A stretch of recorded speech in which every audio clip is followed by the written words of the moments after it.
Ready, set, go. All right, back in the can for another edition of Lunatic Fringe, Into the Void, trying to get some insight on our sport, our skydiving, and all the crazy people that do this shit with us. So tell me, without wasting any time, who the fuck are you and what do you do? Well, I am Hannah Parker. Hannah Parker. That is me. Yep. Currently instructor, throw drogues, film some tandems, do some skydiving. Nice, nice. Now, this is not the stereotypical lifestyle for a lot of people. I'm assuming it's not the stereotypical lifestyle for any of your friends or family, or do you come from a skydiving family? Absolutely not. Far from. My family are, I'm from England to start with, so the quintessential British family, I guess. I'm from Kent, so down south, just outside of London. Okay. My dad had a very interesting career, actually. He made the first disposable contact lenses. He made the first disposable contact lenses. Fun fact number one. Here we go. We're starting off on a high. Okay. So yeah, very intelligent man. My mum as well was a chemist as well. They had a business together, and he sort of semi-retired now. I feel like he's never going to retire. One of those people. But yeah, he was originally chemist, scientist. Wow. So you're fighting being a huge disappointment. Yeah, right now for sure. Well, originally not, actually. I was the first one in the family to, I was pursuing a career in science and become a doctor. Really? To then disappoint them massively when I was like, I'm going to go skydive. That's Sorry. a bit of a fucking 180 right there. Holy shit. Just a bit. No. All right, so so was skydiving the first extreme thing you ever got into? I mean, were you one of these kids that was jumping off the roof and doing stupid shit like that, or you just got a wild hair? I think I got a wild hair. I was not I was not really into sport. I wasn't bad at it, but I wasn't really athletic or anything. I was a bit of a geek. I was into music, science, and okay. I wouldn't say I was particularly cool. So to find skydiving when I was 23, of all ages, was definitely a 180. You're right. Yeah, fair enough. Fair enough. So by the time you're 23 years old, you're already relatively well established on the path you're going down. Yeah. So you said science and being a doctor. Specifically medical sciences or other branches of science? Well, I always wanted to actually study medicine and become a doctor, as in a practicing doctor. Okay. And I actually didn't get into med school, found it difficult. I didn't get the grades initially, and then studied and I kind of found research as a secondary career at that point, and I was pretty good at it, and I got a really awesome scholarship to study to be a doctor, and then halfway through my PhD, I was actually working on an awesome project in University of Nottingham, working on genetics and human stem cells. Holy shit! So yeah, it was pretty cool. I was very lucky, part of a really good project, and then one of my friends decided that he wanted to go skydiving, and this guy, like a cool guy, I guess you could say cool, but he pretty much did nothing but his PhD and go home and play computer games and probably. Sure. Toss now and then, sure. Toss it out. Yeah. And I was like, okay, this guy needs to do something with his life, and apparently it's skydiving. Wow. Well, I mean, you know as well as I do, skydiving draws from every single walk of life. One of the coolest things about having done this podcast is people that I called friends and have called friends for quite some time, but you still never do a deep dive on who they are or their background or anything like that. And then I get in this situation where I'm asking people very, deep questions on where they've come from and what they've done, and I am always fucking surprised. Yeah, right? Always. Because the ones that you think would absolutely have just been off the wall their entire lives, you're like, but what? You had a normal childhood and you were well-adjusted and super holy well-adjusted. Shit. How cool is that, though? And I'm sure you see the same thing. So when did you make your first jump? How long have you been in the sport? So 7 years, pretty much to the day I got my A license, around about now, maybe March, I think. So yeah, about 7 years since I've been really going for it. And like I said, it was never, I kind of went for my friend initially. It was never something I was like, I've got to go skydive, ever. Right. And then I did it, and I just kept doing it, and suddenly I was like, oh shit, this is all I want to do. This is really cool. So when you landed from the first jump, was it automatically oh fuck, I've got to do that again? Or was it, that was really fun, that would be nice to do some other time? No, I was like, yeah, shit, I got to go do that again. Now, what was your friend's reaction? Well, again, he wanted to do it, but now, sadly, I think he's only got like 100 jumps and retired, and has like a good career in science. And here I am, still hooked. So Yeah, but that's, I mean, I think it's all about what works for you, because I mean, chances are he's having an amazing time doing his research stuff and got his PhD, and fantastic. Oh, and skydiving was a fun little sideline, but it doesn't sound to me like if you got that into skydiving that quick, that the path you were on doesn't sound like it was the right path. Exactly. And that's the thing, is like I felt like I was always following the path that was right for me. Hey, you're good at this. Yeah. Hey, you're doing this. And I was like, yeah, sure, I'm good at this. And then suddenly something happened in my life that I maybe wasn't good at, but I wanted to do. Sure. And I loved it. And I Sure. would have done, and like, okay, the weather was nice outside. Sorry, boss, if you ever listen to this. But I was in the middle of sciencing somewhere, and I'm looking outside in Nottingham, and there's blue skies and it's sunny. And I'm like, all right, how quick can I get this experiment done so I can drive to the drop zone and get a couple of jumps in, you know? Absolutely. Well, again, I can't count how many guests that I've had that have told me they actually didn't change paths as quickly as you did. They were on the road, they had the job, they had the career, and then realized, I'm really fucking unhappy, I'm miserable, I'm doing exactly what I'm supposed to be doing, and if this is the rest of my life, just fucking kill me now. Right. And they all kind of shifted gears, and some of the best in the world did that. So, I mean, really, if you're not happy, why do it? Right, that's the thing. I think I was very lucky that, I finished my PhD, so you will always call me Dr. Parker from now on. Thank you. See, I'm always fucking blown away because I know you as being very bubbly and a little goofy and always having fun, whether it's at work or outside of work. You're just very jovial, and I would never put PhD, not to, say anything bad about anybody with a PhD, but you're not necessarily known for having the most out of control personalities. Good point. It takes a lot to get a PhD, and that generally doesn't mean a lot of partying and enjoying and stuff. So no, and I didn't. I was like a very, very different person for sure. But like, I wouldn't say unhappy, but just on a different path. And I was definitely found myself when I started skydiving. Sure. Like, now, it was awesome. So you started right away. You say you're trying to balance. Well, you're working towards your PhD and jumping, and kind of fucking off the study a little bit so that you can go jump. Yeah. What's the family think of all this at the time? I mean, they couldn't have been happy. And I mean, they're stoked. They've got this daughter that's, I'm gonna go get my doctorate. Don't worry. Yeah. And then, and I'm doing okay. I'm gonna pass. Everything's going well. They know I've started skydiving, and they've been supportive. And then suddenly, the time comes for me to get a job, and I'm like, I'm just gonna put all my belongings in my car, and I'm gonna drive to Portugal. Awesome. And they're like, yeah, well, you got a job there? I'm like, no, I don't. I'm gonna go with my friend, and we're gonna go skydive.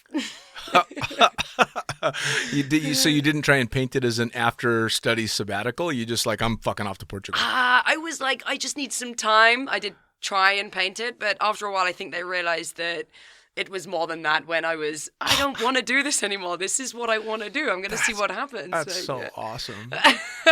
Well, and I love these stories when they come out of places like Europe, because you guys just piss off to these amazing countries all over the place. And hey, not anymore, right? Yeah, it's definitely changing. It's definitely changing. Well, so you go to Portugal with what? How many jumps and what aspirations? What did you want to do? Yeah, so I had 400 jumps. Okay. Not so many. All right. I honestly didn't know what I wanted to do at that point, and I just wanted to skydive. I actually worked in a bar for some time. I earned €30 a night.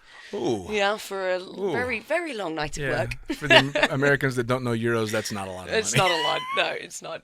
And but I just wanted a bit of a break, and I wanted just to find what I enjoyed and loved. And then actually, I was very lucky to go on a 3-month trip with two of my awesome friends, Alki and Elise, girls, and we did a three girls in a caravan all across the US. Oh, wow. For 3-4 months. Wow. Yeah, and skydiving, which we're all skydivers as well. So we just rock up at the drop zones and go for some skydives. You guys must have been so much fucking trouble. You've got no idea. Oh, man. I do have a really good idea. You guys have...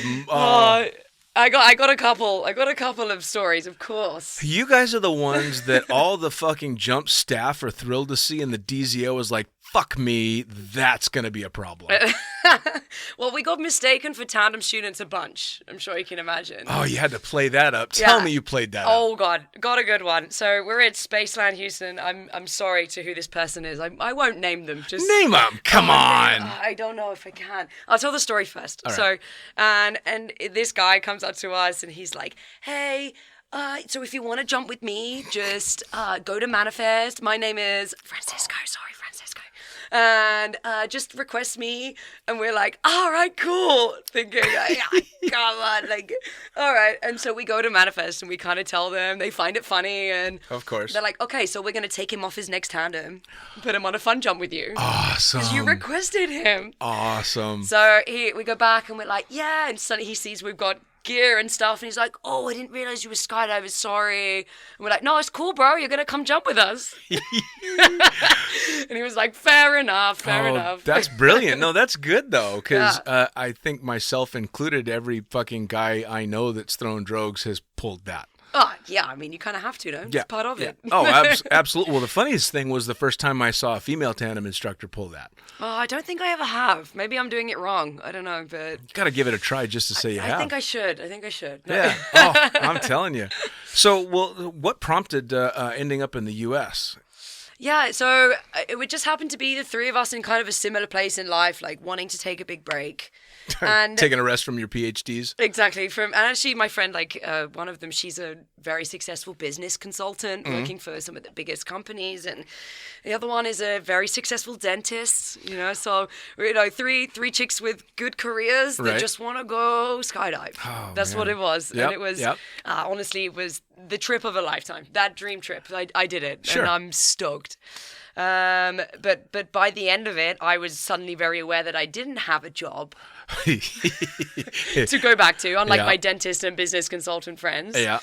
And so I actually got my tandem rating because I thought, here we go, last chunk of money, let's put it into it. Right. On the 31st of December of that year, my gap year. So I arrived in Portugal on the 1st of January, or like just before, and then after doing some... trying to work out what I wanted to do, I was like, all right, tandems it is. Wow. So, yeah. I mean, I ended up getting pushed into doing tandems and didn't want to, but I was at a very successful drop zone where I was making too much money as a cameraman.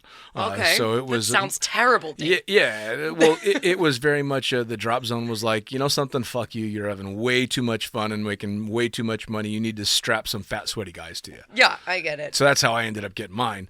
But you went to get work. So you went tandems first, not shooting video? Actually, yeah. I didn't do video before. I honestly thought, okay, how do I get a job? I need some ratings. Sure. And what do? Get my tandem rating. And I was in DeLand. It's where I got my rating with Trevor Cedar, who was epic. And I also did it with Elise, who was also, she was in two minds about what she was doing with her career. And so we both did it. We took each other on a bunch of tandems, and it was in a big event. I took Christian Moxner's on a tandem. Cool. A bunch of famous athletes on tandems on my course, and and a lot of my friends. And it was really cool, and I didn't know what would happen. And I went back to the UK, and I put my CV to any drop zone that would take me. Right. That wasn't BPA, like not in the UK, because I had only a UPT rating. Right. And I got a job in Spain. And that gave me my first step in the door. In the door, okay. Shall we say? Now, when you decided you were going to go out and get your tandem rating and start chucking drugs, did you get any pushback? Did you have anybody saying, "What the fuck do you want to do this for?" Because how many years ago was this? This was 4 years ago. So actually, yeah, I'll almost take that back, because 4 years ago, I think things were getting really progressive. And back when I got my tandem rating, there were very few women that were doing tandems. Now it's, I don't even think twice about it. Yeah, for sure, but it's still 4%. Yes, it's still extremely small. I've been lucky enough to work at drop zones that go out of their way to try and hire female tandem instructors. Yeah, and that is one thing I find awesome. There is that positive discrimination there, that they do want females, which is awesome. That's how things progress, right? So absolutely. Yeah, but yeah, no, for sure. My first job in Spain, I walked in after, I had no experience. I'm not saying I was good. I wasn't. I was new. Right. And I saw some of the guys there, like the older Spanish dudes, watching videos of me doing tandems. And I walked in and I was like, hey, what's going on? And they're like, oh, we'd never seen a girl do a tandem. I was like, what? This is 2014. No, it was later than that. What year are we in now? This is 2017. Girls do tandems. Right, yeah, yeah, absolutely. Well, like, it's a thing now. Oh, how funny is that? Yeah. I mean, I guess the only reason that it ever caught me off guard when I was seeing women doing tandems at first was because I just never seen it before. I had never thought a woman shouldn't do a tandem. My response wasn't, you shouldn't do that. It's, why the fuck would you want to? Yeah, I still struggle with that. I'm not going to lie. No. That literally, because the passengers that I've taken in my career, you know, in 8,000 tandems, I'd say the majority of them are my size or slightly smaller or a little bit bigger. Some of them are fucking huge. So for me, a huge passenger is enormous. But a woman that's your size takes a tandem student that I would consider normal or maybe a little bit bigger, and they're huge to you. So, that's the thing. But you get used to that. Like, I would say on a normal day, more than half your students are always going to be bigger than you. Sure. And, like, bear in mind all the people I work with, most of the time it's the other way around, right? Right. So, but yeah, I think the thing is it's not easy, for sure. No. I'm not saying. No, fuck no. That's heavy lifting, hardcore. Yeah. Well, now, do you find, because obviously I don't know the numbers. I don't know if it's more men or women come out to do tandems. I'm going to guess more men, although it's probably pretty close these days. But do you find you have negative reactions from guys sometimes when you're assigned for a male student? Oh, yeah. So really? I mean, I've had, actually, you'd be surprised. So I think I've had 4 refusals in over 1,600 tandems I think I've got now. So 2 of them were girls. Really? Because they didn't want to go with a girl? Because they wanted a big, strong man. Big, strong, handsome man, you know? All right. So that's part of it. I can understand a woman refusing to go with another woman because she's got it in her head she wants to be strapped to some big guy that's going to snatch her back from the jaws of death. So I guess I can understand that more than I can understand a guy refusing because it's a woman. So then I've had a guy say, I'm really sorry. I'm sure you're awesome, but my wife's going to kill me if I'm strapped to a girl. So I'm like, okay, fair enough. Yeah, that's fair enough. Yeah, and then I've had a guy that just didn't want to jump with a woman. Didn't tell me why. And he goes to me, and I remember well, and maybe I was a bit of a dick, but he's like, no offense, but I don't want to jump with a girl. And I'm like, cool, I'm offended. Like, you say no offense, but also you're basically saying I can't do my job. Yeah. And like, I can understand other reasons that you just want to jump with a dude because you're not comfortable with a girl. Your wife's going to get upset or whatever. Like, cool. We've all got our own things. Yeah. To be honest, if someone doesn't want to jump with me, I definitely don't want to jump with you. No, of course not. You know, absolutely not. Absolutely and not. everyone's entitled to that. You're paying whatever to go to your skydive. Okay. But, yeah, that reason, and to say no offense, it's just because you're a girl is offensive. Yeah, like, I mean that kind of. Actually, I had told you we talked about it before the interview started. That it's a sexist thing to ask, but it's asking about the sexist side of the sport. Yeah, because some listeners will say, "Well, you don't ask the guys what they think about all this sexist shit." It's because they don't have to deal with it. Well, and it's absolutely. It's that men don't have to deal with it. A and B. Chances are it's something that they just don't think about on mostly a daily basis. Men don't think about the Me Too situation unless they're one of the assholes that everybody's going after. Exactly. So it generally just doesn't cross our minds. Right. You know, so I ask women about their thoughts of being a woman in a male-dominated sport, and especially the whole Me Too thing, specifically because chances are you guys have come across it when a lot of us guys haven't. Yeah, and actually I'm pretty lucky. I work with a bunch of badass chicks. Sure. Like I seen it. I see the other day that no, I don't want to jump with you. Oh well, tough luck. Here you go. Get in the harness. We're going. You know, like sometimes awesome. You have to just get on with it. You Absolutely. know, and sometimes, and I've taken a lot of people from Saudi or Muslim men. Sure. That have been like, I'm super surprised almost. Sure. And that's also just as enlightening for me as taking a Muslim woman who is empowered by their jump. Sure. To take a Muslim man that's also like, oh, this is empowering for me, It's cool. Yeah. Like if I can do anything to change anyone's opinion and create some more gender equality, then I'll do it for sure. Yeah, absolutely. Well, and again, I've actually had the opportunity to talk to quite a few really badass women in the sport. One of my most recent conversations was with stuntwoman Hannah Betts. Nice. Yeah, who is just an all-around badass, and of course she's from your neck of the woods. And we talked briefly about the whole Me Too thing and all that, and she basically said the same thing, you know. I've had my faux pas and definitely said the wrong thing at the wrong time or thought the wrong thing, and her response was something along the lines of, "Yeah, you fucked up, but you admitted it, so it's all good." Exactly. Like, all right, cool. No, it's okay. Everyone does it. Yeah, absolutely. Well, and let's face it, skydivers are not prone to being the most sensitive people. Well, that's the thing. Like, you do for sure have thick skin, but if I can say some blah, blah, blah, the drop zone and be loud and mouthy, then you take it back as well. Sure. You know, it's that's kind of the, at least what I always thought was kind of the unwritten law or rule in skydiving is we all go over the top. We're all alpha personalities. We all get wildly inappropriate at times. Yep. But it's never, at least mostly, never meant with malice. You know, I've never barked or yelled at someone and thought, I fucking hate you. It's stop being an idiot, friend. Yeah. You know? Yeah, exactly. It's supposed to all be in there at the same time, you know? So, yeah, it's. I don't think it's ever with malice, and I know that there are exceptions to every rule. There's certainly exceptions to guys being complete bastards in skydiving as well as they're always else. going to be there. You know? Of course. Like, yeah, it's okay. You deal with it. Of course. But the wonderful thing about skydiving is that this is a sport that we can be equal. Yes.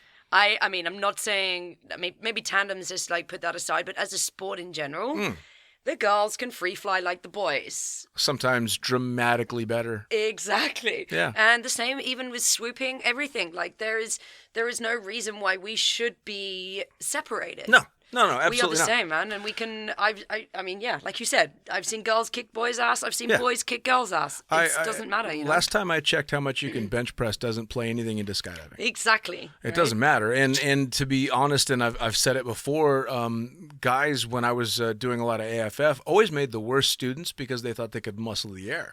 It was women that figured out you had to finesse this shit. Well, yeah, and that's the same thing with tandem students. Actually, one thing with guys is, like I always say, about being honest with your emotions.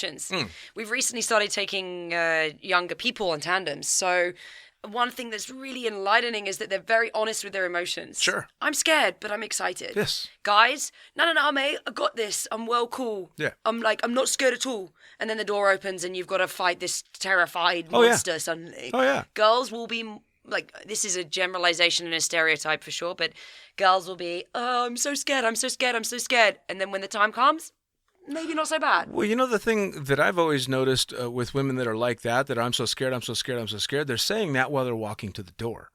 So they're still heading in the right direction. They're still doing it. Absolutely. Right? And I've had them say, I don't think I can do this, as they're getting in position to get out the fucking door. They're still doing it. Absolutely. Men, unfortunately, at least men of my generation for sure, maybe not so much the later generations, but we were raised that you don't show fear, you don't show emotion. I think that's the problem, right? Absolutely it is, because we're programmed for so long not to show fear, and you shouldn't feel fear. You shouldn't be scared in this situation, that as a guy, when you are face to face with real, honest to goodness, fuck me, fear, they melt down. They have no idea how to handle it. I see it all the time. Of course. It's fascinating, actually. This is especially being a tandem instructor, and I'm sure you'll agree with this, or being video for tandem instructors, is the ultimate lesson in true psychology.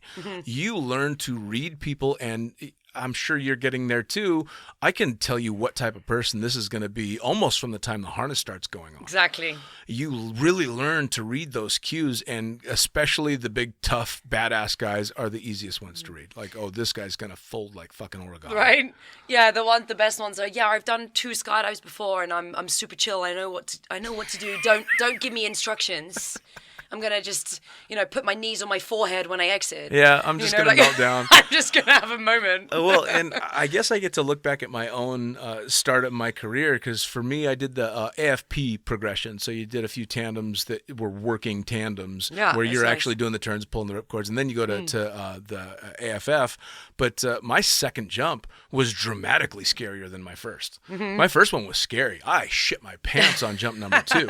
So when I would get students like that would do the AFP, or the tandem students that, I did a jump before, so this is no big deal, and they're trying to be all, bravado for their friends. The macho. And you're like, this is good. This is the one that's going to shit his pants. And it's almost always dead on. Yeah, it's predictable for sure. Yeah. I know. If they say they know, if they say they don't care, I'm actually really chill. When it comes to it, not so much. Yeah. Yeah. Well, but those are the funnest ones. I really like trying to read them, and then you have to do your little mental ninja shit to figure out, how am I going to calm this person down enough to do what I really need them to do? Yeah. Because we both know tandem students can pretty much not do anything they're supposed to, and we just got to work a little bit harder. That's our job. Yeah, we're there to make sure you're taken care of. But there's a few things you absolutely don't want them to do, which 9 times out of 10 is the shit that they're trying to do. Exactly. Grabbing the bar and hanging on to every guy. The ones that are really a mess, Oh, yeah. So it's really kind of fun having to play that game of, how do I fix this guy's issues? I always say, one of my things is, I'm like, hey, listen, if you want to fight me, you're going to win. Yeah. All right, look at you. Look at me. You're gonna win. Don't fight me. Trust me. I got this, but you gotta let me do it. You actually stole my line. That was my favorite line. Oh, really? I would go with the bigger guys. One sticks out in particular. I took a guy that was a member of the U.S. Olympic rowing team, and I was jumping in Whangarei in New Zealand. And this guy was, I want to say, 7'2". Wow. Yeah, it's just ridiculous. I looked like a fucking like most hobbit. of my students for me, Dean. Exactly. Yeah. I looked 5'4" here. Exactly. I looked like a hobbit tucked under this guy's arm, and we were getting out of a 182. Oh, damn. Yeah. So it was brutal, and so I told him. His legs were hanging out. Huh? Oh, it was such a fucking mess. And I flat out told him, I'm like, look, if you and I get in a fight up there, there's a good chance you're going to win, and you do not want to win this fucking fight. This is my fight. Let me have it. Yeah, absolutely. So it's a great line, especially for guys. They kind of will click and understand that. Oh, okay, I get it. Yes, I don't want to try and fix this because I'm just going to make it worse. As much as it might pain you, the control is in me right now. Yep. So you got to trust me and don't fight me. So you started chucking drugs early in your career then? Yeah, I think I had, I'm not sure whether I got I've been 3 years, 4 years, 3.5, I think. And honestly, it was something I never wanted to do. Right. I'd never planned. Right. Didn't, but I'm very stoked I did it. I do really get a lot of enjoyment out of tandems, a lot actually. But yeah. There are also times the way I describe it is there are some jumps I would do for free. I would maybe even pay for them. I don't go that far. Right. But with certain people or certain things. Sure. Really enjoyable. And then there are others where I'm like, you could not give me $1,000 to do that jump again. Yeah. So that's the way tandems go, I think. Sometimes they are wonderful and rewarding and memorable, but sometimes they really suck. Oh yeah. So for as amazing a time I had as a tandem instructor, and I fought it tooth and nail. I fucking did not want to be a tandem instructor, but ended up. If you were to ask me now what my all-time favorite way to skydive is, it's tandem. Because really? Because of Crazy. the rewards that I got out of it. I had such amazing experiences because of the students. The jumps themselves, if you're just breaking down skydiving for skydiving, then of course tandems are not the best way to jump. Getting out and doing the fun free fly with your friends, that's the way to go for me. But the overall reward of per jump at tandems. I've had such memorable experiences, both negative and positive, because I look back at the tandems that almost managed to fucking kill me, and they're just as memorable and ultimately rewarding as the ones that went perfectly because I learned huge lessons. It's very, very true. Yeah, huge lessons. Right. Now, what other side of skydiving? I mean, what initially was really grabbing you? Honestly, at the time, I think I just loved the feeling of flying, and I loved it. Like it was a release for me for sure. It was the first time I really felt like, oh, this is pure enjoyment, and jumping with your friends is something you know, unless you've done it, you can't experience it. And I was so happy I'd found it. But like honestly, for me, skydiving is definitely changed my life just because of the community side of it. Sure. I know everyone says that, but it is true for me. Like I finally found the people that will actually like me. Right. No, No, like, you know what I mean? Like they get me. That's a very apt way to put it, because I've Yeah. got a lot of friends from before skydiving that we were friends, but they just didn't quite get me. Yeah. And in skydiving, I am never the weirdest one in the room. Exactly. Maybe that's it. It's a bunch of weirdos that have like all found each other, and we're all as weird as each other, so it's cool. Oh yeah. No, there is no too weird for skydiving. Yeah, There it's really perfect. isn't. There's a lot of batshit crazy jumpers that you Yeah. just love. You might not want to go out in public with them. But you'll go to a skydive with them. Absolutely. No worries. But the other ones you're going straight to at the big boogies. Oh, exactly. So now, when you did this big 3-month binge around Yes. the U.S., what are the big memories from there? I Oh mean, you my must God. have, because if you did 3 months, you must have hit some boogies and some Yeah. proper drop zones. Okay, so the biggest thing for me was I got my first and only world record. Oh, Here we tell go. me. So, so me and my friend Elise, we've been kind of training, I guess, but not really. And in all honesty, the biggest head down formation I had done, Right. that I had like successfully docked on, was probably a 10 or a 12 way. And then we did this camp, and it just wasn't going so well. Okay. I think we quit the camp. I can't remember. We were both crying at some point, and even if I'm emotional, she's like a military badass chick. So, but I remember us both crying, like, we can't do this. This is terrible. and then we went on like this awesome trip to Mexico, Guatemala, and whatever to get out of the country for a visa renewal. And then I they needed the girls. They need the girls to do it, and we got an email like, hey, if you want to just come on the bench, just come. And I thought about it. I was like, yeah, you know what? Let's go. Let's just do it. It's an awesome opportunity. And they're giving us the opportunity, even though I felt like I sucked. Right. And then we got there, and first jump, I was super floater, which is, for anyone who doesn't know much about records, I was the first person to leave the plane out of the 4 planes. If I didn't leave on time, no one else left on time. Right. And that was I thought I was going to be on the bench, blah, blah, blah, blah. Suddenly I'm doing like a 75 way, and I'm a super floater. Wow. So if I mess up, 75 people Get to point are at you. also messing up. Yep. So yeah, the pressure was real. It was super cold. It was stressful. And where was it? This was in Arizona, Eloy. Okay. All right. And I was also feeling very lucky that I was still in this. Sure. Like there was an option for me. And there was a lot of girls that had never done records, never done big waves before. And I was in this super floater like slot. Right. And I hadn't fucked up yet. And each day that went past, I left at the correct time. Nice. So, like, I was honestly, like, holding on. And all that time I got to practice. And I'd done a bunch of tunnel, and I wasn't unsafe and whatever. But I hadn't taken a dock Right. on this world record Right. in 20 jumps. I just exited the plane at the correct time. Right. Which is saying something. And then at some point it was starting to work a bit better and everything. And then we actually got the world record. Awesome. And I took a dock maybe 3 times, and I was docking on a really good friend of mine now, Lisa Mazzetta. And I remember the dock, like our hands were like grabbing each other's wrists, or I was more like my hand was shaking, and I was Right. trying to take Lisa's dock, and she was like, come here, come on, girl. And I get it. And Nice. yeah, and it was super out of my comfort zone and super out of my league, but somehow I got a world record. Sure. Well, that's awesome, though. Yeah. You are by far not the first person in skydiving ever to think, I haven't fucked this up yet. Exactly. And, Yet. and honestly, if I hadn't had some of the best people's advice, at some point I think I crawled over to one of the organizers like, I don't think I should. And before I even finished my sentence, they're like, Right. shut up, do your job, get on with it, you're fine, you know? Isn't Like, that the best fucking thing about the sport, though? Amazing. I mean, I can't think of very many instances in skydiving where even a direct competitor is not willing to give that extra bit. There's very few instances that I can think of in skydiving where people are just like, fuck you, it's all about this. I mean, maybe if you get into the 4 and 8 way hardcore stuff. Those boys boys and girls get a little intense for me.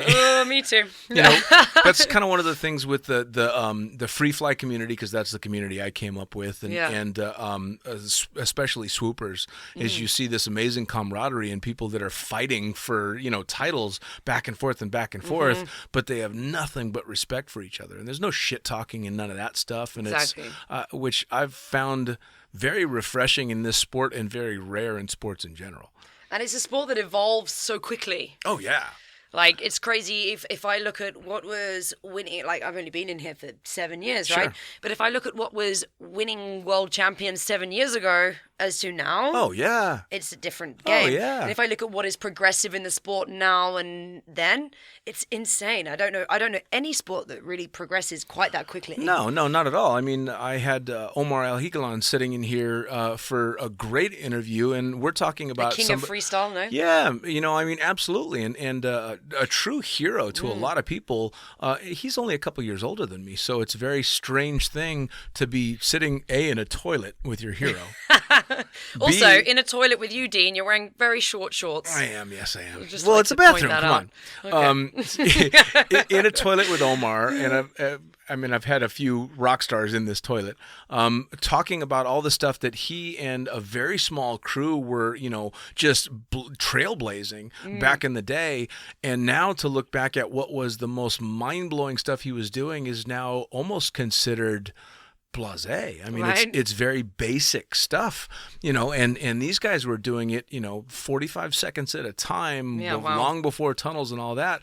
But it, again, progresses so much. And one of the coolest things about the sport is to have somebody like Omar sitting here going, "You're right.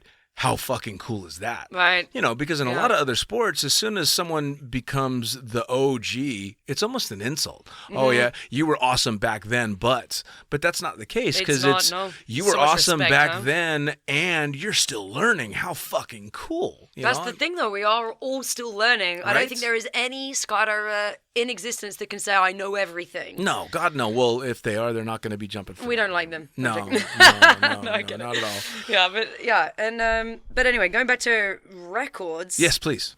Project 19. Yes. I think we should talk about that. Girl power. Girl power. Girl power. But this is insane. This is something that, in all honesty, when it first came around, didn't even really think too much about it. And if those of you who don't know, it is a fully funded world record. Yes. When has that really ever happened? And we're talking 100 way. Yeah. 100 ways. Yeah, it's crazy. And it's fully sponsored, and it's got a lot of publicity, a lot of Sure, of course. chat. And there is that argument. I mean, I've just spent a time saying girls are the same as boys, so why do we still need female records? Well, yes and no. Okay, I agree with that statement, and I disagree all at the same time. I don't think that there should be a distinction between the two, because the skills of a woman and the skill of a man in skydiving is basically the same. Either one has the ability to be world champion of whichever discipline they choose, male or female. For sure. The only reason I think that there does deserve to be female world records is because there was such a distinction for so long. So there's been such a separation for so long that I think it's kind of a step up and a nice punch in the gut to everybody that ever was like, oh, you guys shouldn't be doing this. I fully think it's pretty fucking awesome. Yeah, right? I really, really It's do. insane. It's cool, man. And it really, at its core, does it matter that it's a bunch of women? No, it's a bunch of badasses. Doing 100 way. Yes. Which is actually not something that happens every day anyway. No, it's fucking epic. It's Yeah. absolutely epic. But I like the fact that it's separated it specifically for that, because it is a big fuck you to all the people that were like, no, you need to separate the men and the women. No, because they We shouldn't. actually don't, because we are just as badass as the rest of you. Absolutely, because most male skydivers are not competent enough to be on a head-down 100-way. Uh-huh. I'm sure as fuck not. I'm not competent enough to be on a head-down one-way You most can of the train, time. babe. We can train you. It's okay. Indeed. Anybody can learn, but it's true. I mean, Yeah, it takes up. Okay, so that's one of the things. It takes a lot of commitment, a lot of training, Damn a right. lot of whatever. And there there has been such a huge wave of people inspired by this to do it. And the thing is, it's called Project 19 because it's celebrating the 19th Amendment, which is 100 years of the right for women to vote. Sure. And the thing is there are still gender inequalities. Sure, right? absolutely there are. And skydiving, like I said, is epic because we are the same. Yes. When we want to compete and we want to be able to do our job, it's awesome that we are in a sport we're equal. Yes. However, there is still a huge disparity. Like I said, 4% of tandem instructors are women. Sure. I think it's something like 18% of USPA members. I think I've got that wrong, but say 20%. Sure. Are female. So the problem is even though that's the case, there are still less women. Sure. Well, now let me ask you though, do you think that that's because the sport discourages women from taking those positions in skydiving, or that women are just like, no, I don't want to do that, or maybe there's a stigma behind being a woman that's a tandem instructor? I think you just nailed all three reasons, to be honest. So I think it's a bit of everything. Like there is a certain amount of I can't do that. Sure. But well, because you guys have been programmed to think that. Exactly. But the more and more people showing we can do that, that's not so much the case. Sure. There is still a fight, the same as in any industry. So any industry with a male-dominated area, as soon as women try and get in there, you're going to receive some negativity or some fight to get your own place. Sure. But I think we're getting through that. I think, we're making some awesome progress there, but it's still a fight. It's still a slow claw. And at the end of the day, maybe it's only ever going to be 30-70 or something. Sure. Because maybe just there's something programmed in girls, they don't want to skydive. Sure. But at the end of the day, the points you were making about the people that might be put off by it. Sure. No, we don't want that. We want to... Exactly. We want you to never be put off by it. Exactly. And know that whether you're male, female, whatever, you can come skydive and enjoy yourself the same as anyone. Sure. Well, absolutely. Well, and that's the thing. So you take swooping, for instance. You've got Cornelia, who is, by and large, the baddest swooper on the planet today. Nah, she's sick. For someone that doesn't know skydiving, goes out to watch a swoop competition, I guarantee you they have no idea whether the person under that wing is a man or a woman. Exactly. It's just badass. So why does it matter if it's a man or a woman once they're on the ground and the helmet's off? Exactly. It doesn't. It fucking doesn't, Right. The only time male and female matters is when y'all are getting ready to play around and get all busy and nasty and shit. That's really the only time I think it matters. And also, does it really matter? No, well, not even that. Well, it does for me. For you? For me personally. But that being said, guys, do whatever the fuck you want to do. We're all open here. Whatever floats your boat. Whatever pronoun you use, I don't fucking care. Have at it. I don't. Yeah. Go for it. Yeah. Actually, one of the articles that I wrote, I said it was something along the lines of joking around about gay marriage, and I'm like, marry a fucking chaise lounge if you want. Challenge. It just doesn't. It doesn't fucking matter, So marry it. Yeah, just whatever. Do your thing. Yeah. I think that's obviously we're taking huge steps in that direction, and people like Cornelia or Jeannie Anderson or Olga Nemova, all these people are definitely pushing the limits. And then Naomi is going to be. She's actually in Project 19. Oh, yeah. It's a bunch of badasses. Man, there's so many, and they're inspirations for me as well. Like, honestly, the time I think I decided, oh, sorry, PhD, you're done, was I was in Algarve on my first ever boogie holiday. Right. And I was jumping with Domi Kiga. Hi, Domi, if you're listening to this. And we just did my first ever boogie jumps, which was just, I'm going to go be organized by someone that knows what they're doing, do some cool free flying, and just like enjoy skydiving. Sure. And at those points, like in those jumps and those times, I was like, wow, that job is what I want. Sure. And that is what you're doing right now, like how awesome I feel, sharing your knowledge with us. And that is what I want everyone to feel. And if I can do that, that's what I want. And that is why I genuinely quit my job, was because I thought, all right, what can I do to do that job instead? Yeah, well, and it's to be able to realize at some point that you're sharing with someone else what someone gave to you is the coolest fucking thing ever. Absolutely the coolest thing ever. And not just the coolest job, but I mean, I look back at my first AFF instructors, my first tandem instructor. These guys were fucking, superhuman. Right. And even after I became an AFF instructor and a tandem instructor, they never became less superhuman. No. They were still absolutely badass. I just got to be one of them. I got to put on the cape and go out and, be my own version of Superman or do whatever.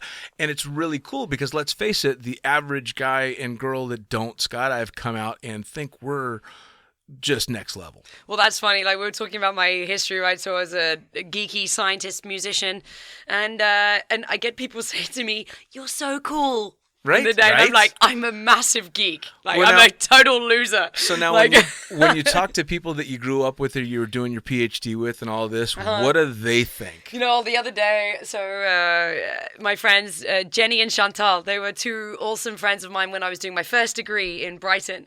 And I posted a photo of me skydiving the other day, and she commented on it, "Hey, Chantal, did you ever think Hannah would be the cool one?" Question mark.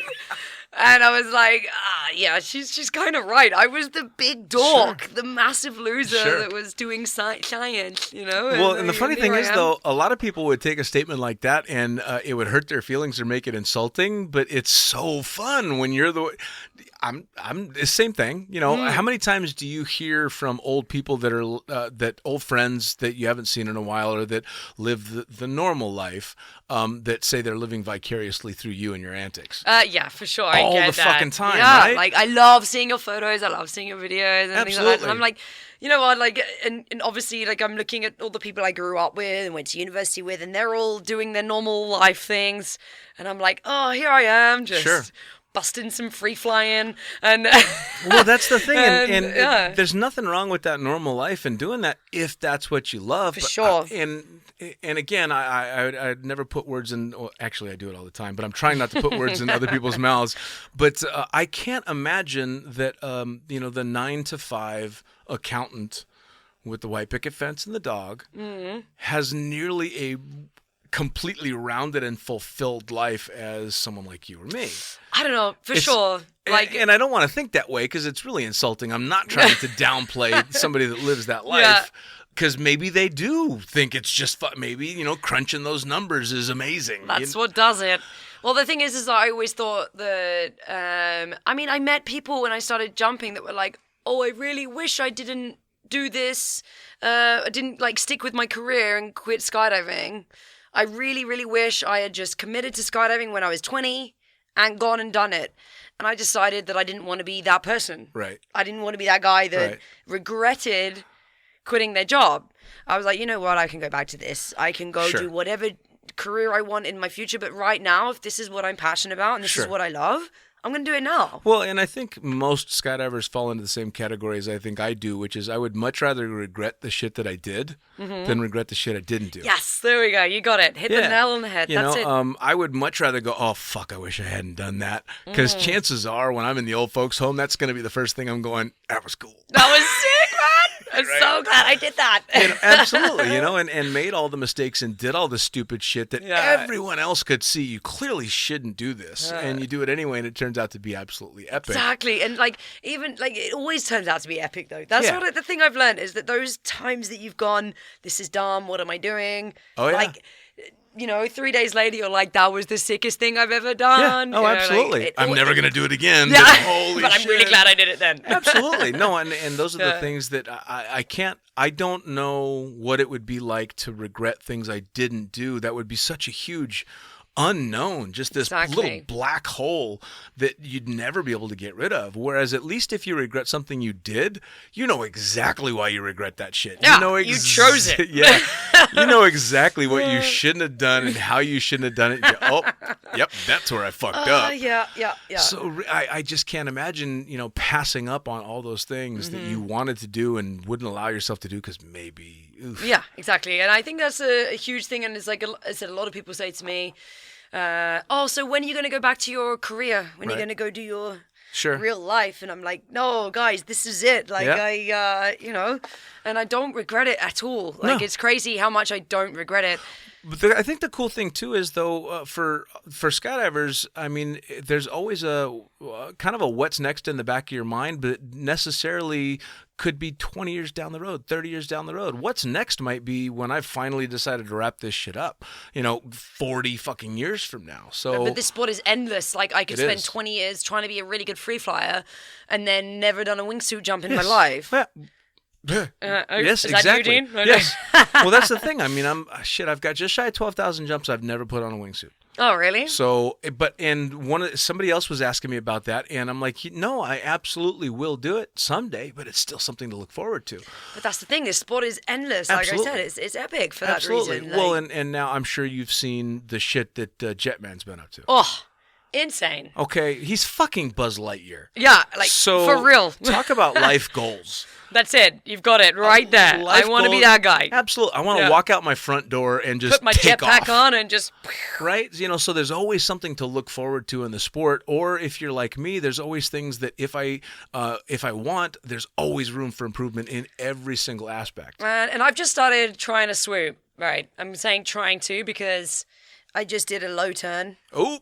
Not so long ago. Yeah. And I completely tore a ligament in my foot. Sure. And injuries are sadly part of this sport, and I am not proud of any of mine. Because generally, even if there are, mistakes or accidents, no one wants to be injured. Of course not. It sucks. Of course. But that is kind of a lesson to be learned, and I was very lucky with my actual scenario of doing a bit of a low turn. Sure. But that's one other thing is that, like, swooping is something that, like, honestly, even though I suck, I'm probably one of only 20 women doing 270s on a over two wing loading. Yeah, absolutely. Right? Absolutely. Which is amazing as long as all right, I need to do this, and this. Yeah, as long as I don't try and hook it in like I did a month ago. Yeah, absolutely. But, yeah. Well, and I mean, when I had, maybe 9,000, actually probably closer to 10,000 jumps. I hadn't been jumping in quite some time. Signed off a buddy of mine to fly the jump plane, and his sign-off was me jumping the fuck out, so you better figure out how to land the plane. And then I go and do a hook turn on my, at the time, I think it was a 96 Velo, and I hooked it 6 months after my last jump, like I'd been on it the day before, had completely lost the feel for it, stalled the thing out, and broke my tailbone. Yow. There you go. Here's a bit of a reality check. Hey, guess what? Doesn't matter how many jumps you've got. There's always room for improvement. And I'm pissed because one of the things I've always preached is so I have over 5,000 jumps, but my canopy progression was lame as hell. And I'd seen friends get disabled, die, all of those things. Sure. From terrible canopy decisions. Sure. And I decided early on, I don't give a shit what you have to say. I'm going to go slow. Sure. And I'm going to, I turned up here with, on a Katana 107 with 1,300 jumps. And that, for me, was a terrible, badass canopy at the time. And there are many guys that would be jumping velos, trying to swoop them terribly. But I always took my time and whatever. And then I've had great instruction, like people to learn from. I've done a lot of coaching and everything.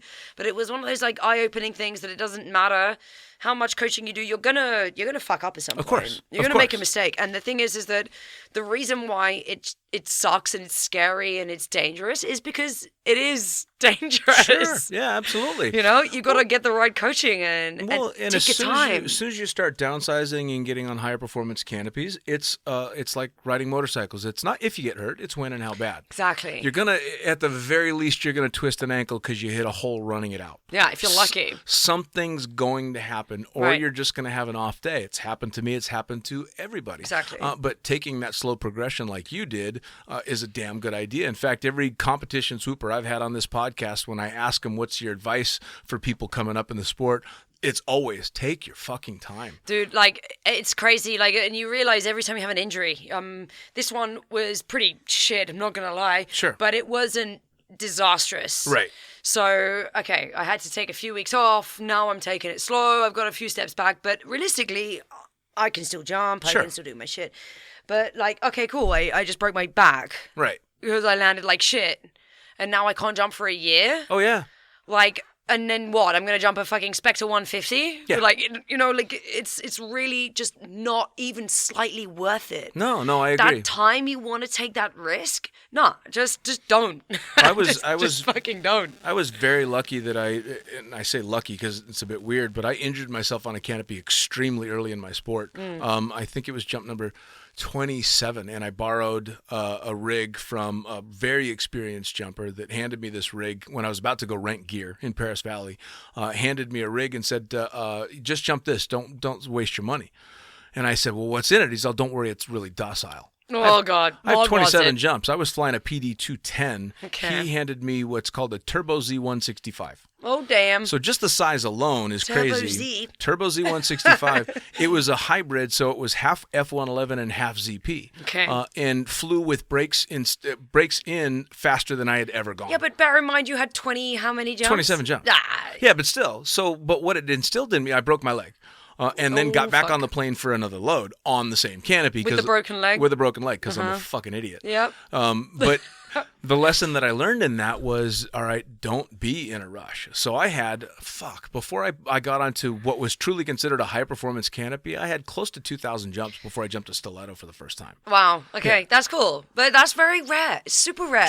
Sure. And I really don't care. Like even now, I've got 5,000 jumps and my loading, I'm jumping a Comp Velo 84 is 2. Sure. I'm loading a badass 2, guys. Yeah. And I've got 5,000 jumps and there's not that many tandems there. Well, know, there was a time, though, and when I was coming up in the sport, if you were loading a canopy at a 2.0, you were fucking insane. Exactly. But this is the thing. People forget that. And honestly, the thing is, there is just zero rush. Like, and one of the thing I am passionate about, because at the times that I say I've been pressured into things or felt pressured into things and resisted it, is that you have got that pressure in the sport. God, I need to not be jumping a Sabre 2 right now because that's lame. Sure. Get me on the katana. Sure. And it's just so fucking pointless. Yes. Like it's just not worth it. Right. Well, one of the biggest things for me and one of the biggest weights off my shoulders was that moment when I realized no one's ever going to come out and watch me swoop. Or give a shit. Exactly. I am never going to compete. I am never going to go fastest or furthest. I'm never going to be a freestyle badass in swooping. As soon as I realized that, then all that bullshit just kind of went away because it just became for me. And I don't particularly enjoy scaring the shit out of myself. Does anyone? I like making myself a little nervous, and I definitely like, having that edge to it, but I don't want to be flat out scared. Yeah, and like the thing is like discovering swooping, it was definitely not my thing for years. Sure. And then suddenly I'm like, oh fuck, this is fucking awesome. Then it becomes fun. Starting to do 270s and stuff, and yeah, I messed it up recently, but honestly, I love it. Yep. And it's cool as hell, but I am very okay with jumping my Comp 84 with my 2 wing loading until I nail it. Oh yeah. I don't want a Valkyrie. I don't want it. Like there's so much rushing going on to I'm on a Valkyrie or I'm jumping a Leia, and I really it's the part of the sport of this let's do it that I don't understand. No, well, I've never been in a particularly big rush to get my name on a list. Right, the death list. Yeah, I don't. Right? I don't want to, to be a statistic, but no one does. Well, and I'm sure you're a lot like me that for a long time in skydiving, the canopy was how I got to the ground, so I could go make another skydive. Yes, because I didn't. The two weren't linked. My skydive ended when the parachute opened, and then it became all about safety and survival. Yeah, absolutely. Get yourself to the ground. I don't enjoy this part. Just get me to the ground. I'm the same, yeah. And when, just like you, that light bulb came on, and I went, oh my God, I now have 2 sports, and I get to play both of them in a 5-minute period. This is ridiculous. This is insane. Because every time I would open up the canopy and didn't have a malfunction, then it was all right, now here comes round 2. I get to have fun doing this. I just got to do all that. And so the canopy portion became a very intensely fun personal part of the sport, whereas the free fall was a group thing. You know, and so I very much got to separate those two. And that's a nice way of looking at it, actually. Yeah, you know, it was two sports wrapped up into one, and the canopy portion was all for me, and it was very zen. You know, it's just yours, which is the only person you're trying to make happy and have fun is you, whereas on those group jumps, you're trying not to fuck up the jump. Yeah. Or, you know. Fuck up for everyone else, for sure. You know, it's so, or you're, you know, if you're doing tandems, of course, it's not your skydive at all. No. You know, you're just the equipment making shit happen. So, as soon as that light bulb came on for me, the sport just was opened up huge. I haven't actually thought of it like that. Thank you, Dean. Yeah, always opening my mind. You're very welcome. But for me, it was something I was always a bit terrified of. I was almost anti. So if I'm at the bar and a guy's trying to talk to me about swooping, I'd zero fucks here. Sure. I would just shoot them down. Right. Like, cool. Jump a 210 and I'll talk to you. Like, I'm genuinely not interested in your retarded downsizing. Oh, that's like, awesome. I wasn't. Like, for me, and it's a classic boys thing of, let's talk about shit swoops. Like, sure. They love it. They fucking love it. Oh, and yeah. for years, I would just refuse to talk to people about it. Oh, yeah. And then suddenly I started doing it. And I'm like, hey, guys, did you see my mad 210? Yep. Oh, like, yeah. Not 210, Well, sorry, 270. Well, the old joke about pilots works perfectly for skydivers, which is, how do you know which one in the room is a skydiver? They tell you? They tell you. Yeah. Easy. Yeah, absolutely. And it's exactly the same. But you get a group of pilots together and all they'll do, no, we're not going to talk about work. Really? That's all we fucking talk about. I'm okay with it. Yes, like, so am I. I'm one of the only skydivers that's okay with talking about work because my work is still my love and my yes, life. So yes. Well, and I mean, let's let's face it, if you're in the sport like you and I are in it, it's not just a job, it's a full-on lifestyle. Dude, if it wasn't, I wouldn't have chosen it. No. Right? You gotta, like, the good days and the bad days even become okay because there's still a good day compared to a bad day in the rest of the world. Absolutely. Right? Absolutely. Well, and again, I don't know any, again, I'm talking out of my ass because I've never worked as an accountant in an office, but I cannot imagine there's that kind of camaraderie between a bunch of accountants in an office as there is in skydiving. Nah, that's the beauty of it. Yeah, no? I mean, even the people in the sport that I have disliked the most, I still have a ton of respect for because they're skydivers. Exactly. That's it. You know, I mean, where else do you say that?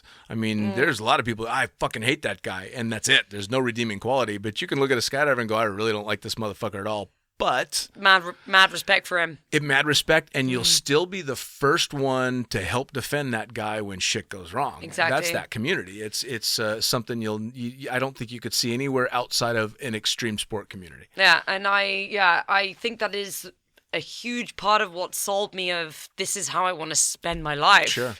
Like, I want to hang out with these assholes because sure. they're my assholes now. This is the one place that I can be this big an asshole and it's okay. I can embrace my own asshole. Yeah, absolutely. So now you also started doing a bunch of tunnel flying as well. I did, yeah.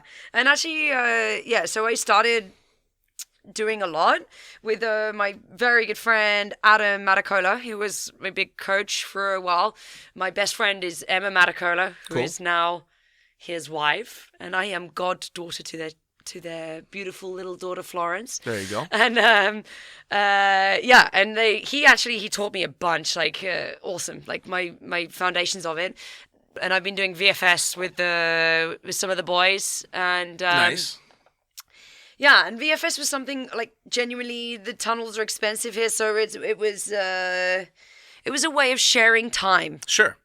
So we found 4 people and none of us good enough to do 4-way dynamic. All right. Shall we do some VFS? And then and genuinely, as much as it pains me to admit it, I started really enjoying it. Yeah. And then we did a competition recently in Wing Games. We did pretty fucking good, actually. Nice. No, where was the Wing Games? That's in Imperia Brava, the Windor tunnel. In Spain. There. Okay, cool. In Spain, yeah, exactly. And so I tore the ligament in my ankle I spoke of recently, 2 weeks before the competition. Oh, your teammates must have been thrilled. They were pissed, and like we never went to this competition expecting to win by any means because we were still amateurs. We were still competing, but. Sure. It was pretty bad, and then I made the decision, like, fuck it, let's strap it up. Right. all I needed was, I could put pressure on it and stuff. I just needed to keep it immobile. So I was like, cool, we strap it up, we go fly. My slot is primary head down anyway, so no one really touches my legs. Right. And then we turn up to the airport, and I was wearing this like support boot thing, you know, like a plastic, like a cast, but in a boot. And I'm like, fuck, guys, I forgot my shoe. So I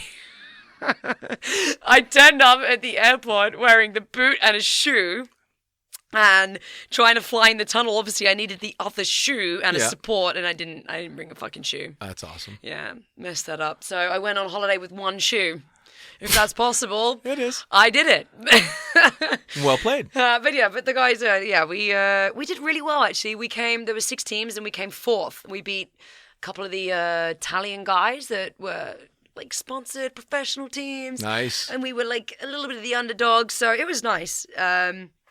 But yeah, I love flying tunnel. I love flying with those guys. It's this Abu Dhabi one has opened up for everything as well. Like, it's crazy. Oh yeah, man. Absolutely. Well, so now you ended up becoming a full-time working skydiver right out of the gate. Got your tandem rating relatively soon in the sport, just so you could maintain the sport. Exactly. But you keep finding all these different things in the sport that you love. Obviously, you're not going anywhere anytime soon. What from skydiving? Oh, hell no. Which is fantastic. No, now, what aspirations do you have within the sport? Yeah, so I think I'm doing it now. I think. No, I am. I'm doing it. I'm gonna leave tandems and video. Doing it. I'm cutting away for the 2nd time. Sorry, Mum and Dad. Because, I mean, at some point, my mum and dad was super proud when I was in a restaurant and a random dude, it was like I paid him, came up to me like, hey, I jumped with your daughter today. I filmed the jump. It's so inspirational. You should be so proud of your daughter.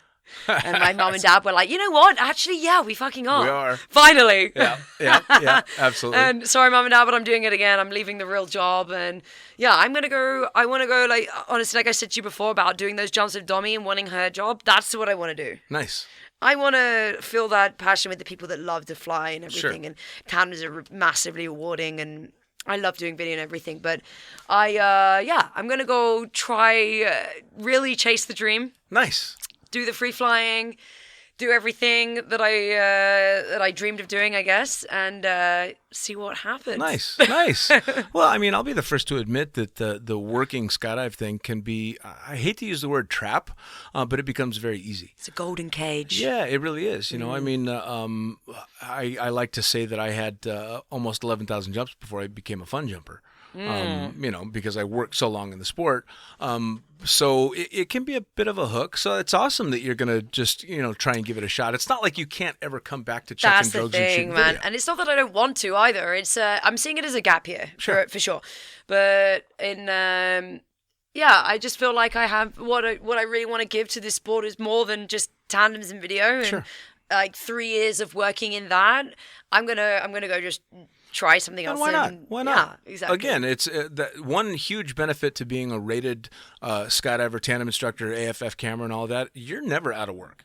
Yeah, and I always saw this side of working in the industry as a path for me, as a stepping stone, and like being able to get the experience I wanted to go further. And hell yeah, it's done that like a million times over. Oh yeah, actually, and it has not like reduced my passion in any way. Sure. In fact, if anything, it's like made me refocus and reignite like what I really want. But yeah, it's very easy to get stuck in this very nice little comfort zone, you know. It is. And so yeah, I'm getting out of it. But, that's fucking cool. Yeah. That's really cool.